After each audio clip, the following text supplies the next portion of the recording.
Nous sommes toujours en direct depuis le pavillon de la certification Origine France Garantie au salon du Made in France. Le MIF Expo vous donne rendez-vous jusqu'à dimanche soir, 18 heures. Pour poursuivre ces échanges cet après-midi, Éric Zemmour, bonjour. Bonjour. Merci d'être avec nous sur ce plateau. Vous faisiez le tour du salon. C'est la deuxième année, je crois, que vous Ah, venez. absolument. Je suis venu il y a 2 ans, 2 ans, en 2021. exactement. En 2 ans, le Made in France, il a évolué.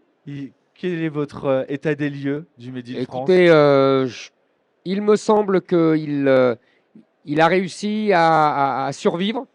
C'est déjà beaucoup. J'ai vu qu'avec le Covid, il y a eu un changement d'esprit public. C'est déjà important. C'est-à-dire qu'il y a de plus en plus de Français qui disent qu'ils sont prêts à acheter français, même si c'est un petit peu plus cher, mais si c'est plus durable, etc. Alors là, avec la poussée inflationniste depuis 6 mois, il y a un peu une rechute. Mais j'espère que les Français vont comprendre qu'ils ne sont pas que des consommateurs, ils sont aussi des salariés et qu'ils vont, en achetant à l'étranger, ils suppriment des emplois en France. C'est toute la logique. Depuis 30 ans, on a favorisé une logique de consommateur et on n'a pas assez favorisé dans la politique publique une logique de producteur. Et je crois qu'il faut changer complètement cette logique-là. Cette logique-là, justement, vous parlez des salariés. Aujourd'hui, les usines, elles peinent à se montrer attractives. Il y a une image de l'usine qui est faite où on s'imagine encore au temps de On est Zola, exactement. Germinal. Euh, Qu'est-ce qu'on peut faire pour redonner envie aux plus jeunes, mais aussi à celles et ceux qui font des reconversions plus tard dans leur carrière, d'aller rejoindre les usines? Ah, mais vous avez tout à fait raison. En France, on n'aime pas l'industrie. C'est une histoire qui date On n'aime depuis, pas depuis. On l'industrie? n'aime pas l'industrie, à part quelques personnes qui aiment la science, qui aiment la technologie, etc. Mais sinon, on a cette image que vous décrivez tout à fait, qui est de. On croit que c'est encore les usines comme dans Zola, mais c'est dépassé depuis longtemps. Et d'ailleurs, ça a participé à l'effondrement du niveau d'emploi industriel. Vous savez que la France est un des pays européens où il y a le moins de la part d'industrie dans le PIB. On est à 11% ou 12%, quand les Allemands se sont maintenus autour de 20% et les Italiens aussi. Donc il faut absolument qu'on recolle à cela parce que l'industrie, c'est d'abord de l'emploi, mais c'est aussi la possibilité de grimper dans l'échelle sociale au fur et à mesure des années qu'on passe dans les usines. Alors que dans les emplois de service qu'on a privilégiés depuis 30 ans, qui sont des emplois souvent sous-qualifiés, on ne progresse jamais. Et c'est des emplois mal payés. Et c'est pour ça que moi, j'avais proposé différentes choses pendant la présidentielle, et en particulier une baisse importante des charges sociales pour permettre une augmentation des salaires. Parce que les salaires sont trop bas en France. Les salaires nets, je parle, hein, bien sûr. Bien sûr. Le salaire net trop bas, mais aujourd'hui, sur énormément de stands que vous allez pouvoir rencontrer, les Mhm. entreprises recrutent. Je pense à un groupe là qui recrute tout de suite 250 CDI. Euh, les gens ne vont pas travailler. Est-ce que c'est qu'une question d'argent? Non, pas du tout. Vous C'est avez aussi un raison. problème de Il formation? y a une question d'argent. Il faut ne pas hésiter à faire des bons salaires et pour cela permettre aux patrons de donner des bons salaires en baissant les charges sociales. J'avais proposé la baisse de la CSG, j'avais proposé la baisse des impôts de production, etc., etc. Mais vous avez raison, c'est aussi une question de formation. Et moi, pendant la présidentielle, j'avais proposé dans mon plan sur l'école qu'on supprime le collège unique, qu'on remette des classes du niveau. D'ailleurs, j'ai vu que le nouveau ministre de l'Éducation réutilise ce terme. Espérons qu'il aille jusqu'au bout. Et qu'on permette dès la fin de la cinquième aux enfants de choisir, de s'intéresser à des emplois qui ne soient pas dans l'enseignement général. Et je pense qu'on y gagnerait beaucoup. C'est ce qui se passe en Allemagne, c'est ce qui se passe en Suisse, où il y a beaucoup moins de gens qui vont jusqu'au bac d'enseignement général, où le bac est beaucoup plus sélectif.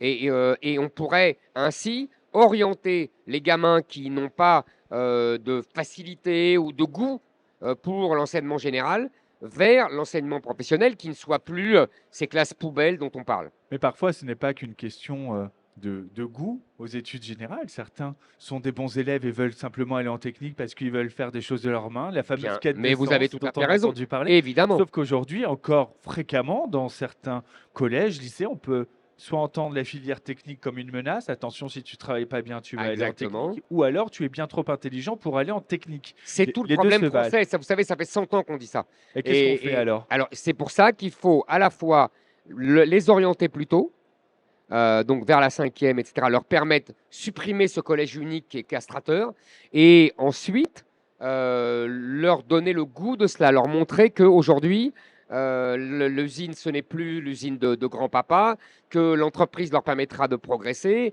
que l'intelligence de la main, vous savez, comme on dit, c'est-à-dire que elle est aussi respectable que l'intelligence de l'esprit. Tout ça, ça demande, mais ça fait 30 ans qu'on dit ça.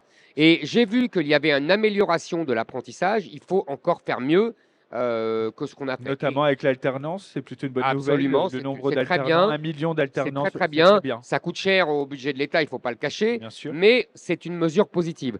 Et maintenant, je pense aussi qu'il faut pousser les gens à travailler. C'est-à-dire qu'il y a un autre problème français qui est l'assistanat.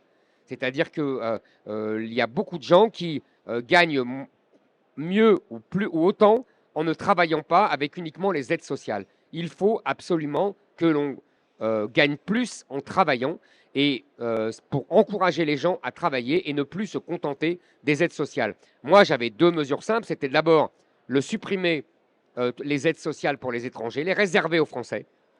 Je crois que c'est une première mesure de justice. Et deuxièmement, Mais c'est pour... pas ça qui va faire Non, remplir non, les usines. justement, ce C'est que pas une j'allais vous question dire, de Français ou d'étrangers sur les travailleurs et bien les sûr, c'est pour 350 ça que 000 je vous dis, emplois pour vous. le premier temps, J'entends. pour une mesure de justice, et deuxièmement, réduire aussi l'assistanat et surtout que le travail gagne plus que l'assistanat. La Faire, valeur, par exemple, je ne sais pas, un espèce de plafonnement, vous voyez, d'aide sociale, que ça soit plafonné, que ça soit pas, qu'on ne puisse pas dépasser le SMIC, que ça soit à 75% de SMIC. On peut imaginer plusieurs mesures. il y a 2 années, je vous ai reçu sur ce même plateau. On avait évoqué ensemble la question de la commande publique. Est-ce qu'en 2 ans, ça a évolué? Il y a eu quelques mains tendues de la part du gouvernement. Moi, je trouve que ça n'a pas évolué, malheureusement. Mais j'ai encore croisé Monsieur Yves Gégaud qui a le mérite de porter cette mesure simple. 25% de la commande publique réservée à des entreprises françaises. Mais pas seulement françaises. Les Allemands pourront faire ça avec les entreprises allemandes, les Italiens avec les entreprises italiennes. Et Le patriotisme économique. il me disait qu'aux États-Unis, depuis 1930, et 1930, c'était un président républicain ô combien libéral, ils ont imposé 50% de la commande publique réservée aux entreprises américaines, et ça fait 100 ans que ça dure. Et donc, il faut absolument imposer ça. Il faut que le gouvernement français l'impose à la Commission européenne. Vous savez, quand les gouvernements se battent pour quelque chose, ils peuvent imposer à la Commission européenne. La Commission européenne est le fondé de pouvoir des gouvernements. Il ne faut pas renverser les rôles.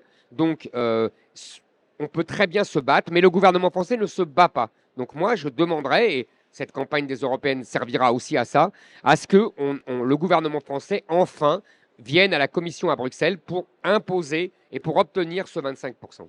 Le Patrice Quitte à le faire de nous-mêmes pour forcer la Commission à s'incliner.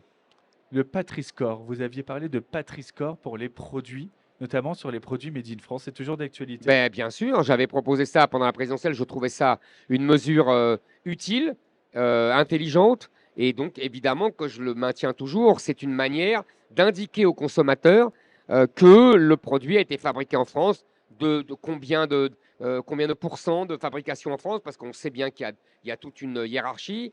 Et donc ça serait géré par l'État pour le coup. Par Aujourd'hui, exemple, par exemple, la certification Origine France Garantie est une association indépendante. Exactement. Dernière question, Monsieur Zemmour. Qu'est-ce que vous répondriez à celles et ceux qui nous regardent ou qui sont sur ce salon et qui vous diraient le Made in France, c'est trop cher? Moi, je pense qu'il y a beaucoup de préjugés là-dedans. On imagine que le produit français, c'est forcément plus cher et de mauvaise qualité. C'est faux, c'est tout l'inverse. Je vais vous dire, même par rapport aux produits asiatiques, maintenant, il y a une comparaison qui est envisageable, car les salaires dans les pays asiatiques ont beaucoup augmenté. Il faut simplement que les Français s'intéressent aux produits français, qu'ils aiment les produits français. C'est pour ça que je vous disais au début, il y a une évolution favorable, mais il faut des campagnes de publicité, il faut encourager cette tendance. Mais on le sait que le coût de fabrication en France est forcément plus cher, plus 30% par rapport à un produit asiatique, c'est les charges salariales. Évidemment, c'est ce que je vous disais, c'est pour ça qu'il faut baisser les charges. Il faut les deux, il faut marcher sur ces deux jambes. La baisse des charges et la promotion des produits fabriqués en France. Ne Merci, pas oublier que nous ne sommes pas que des consommateurs. merci Eric Zemmour. Merci à Je vous vous. laisse continuer la déambulation sur le salon Absolument. du Made in France. Beaucoup Merci à d'exposants à les vous. rencontrer, 1000 sont à rencontrer. On continue les directs, à tout de suite.